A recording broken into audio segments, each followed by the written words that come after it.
ප්‍රශ්න අංක 4. දෙවියන් වහන්සේ වන්දනා කරන ආගම් අතර එකඟතාව සොයා ගැනීම පහසුයි. නමුත් බුද්ධාගම සම්පූර්ණයෙන් වෙනස් දෙයකි. බුද්ධාගම දෙවියන් වහන්සේ වන්දනා නොකරයි. එසේනම් වෙනත් ආගම් සමග එය කෙසේ එකඟ විය හැකිද?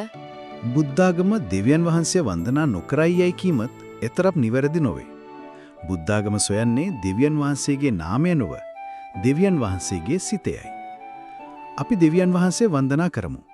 නමුත් දෙවියන් වහන්සේගේ සිත කෙසේදයි අපි කිසිදා සිතා බැලුවාද?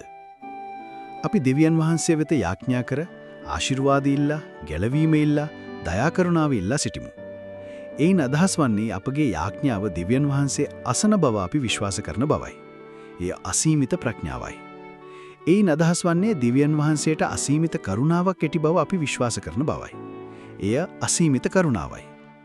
පාපන්දු කණ්ඩායම් දෙකක් පිටියට ගොස් එකිනෙකාට එරෙහිව ක්‍රීඩා කරන විට දෙකම දෙවියන් වහන්සේට යාඥා කරයි. එවිට දෙවියන් වහන්සේගේ සිත බෙදීම් ඉක්මවා වෙනස්කම් නොකර මැදිහත් නොවි සිනහවින් බලා සිටින බව පැහැදිලියි. කුමන කණ්ඩායම දක්ෂද ඒ ජයගනී. දෙවියන් වහන්සේ මිනිසුන්ගේ ඊතා පුද්ගලික සෑම කැමැත්තකටම යටත් නොවේ. යහපත කරන අය සතුටින් ආශිර්වාද ලබනු ඇතැයිද? අයහපත කරන අය දුකින් දඬුවම් ලබනු ඇතැයිද අපි තවමත් විශ්වාස කරමු. එසේනම් දෙවියන් වහන්සේගේ සිත සාධාරණ බව පැහැදිලි.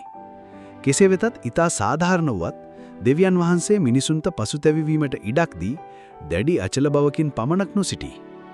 බුද්ධාගම බොහෝ විට අති උතුම් පරම අවබෝධ සිත ගැන කතා කරයි. ඒ සිත භාවිතයෙන් දෙවියන් වහන්සේ පිළිබඳව අවබෝධ කර ගැනීම ඊටමත් උතුම් දෙයකි.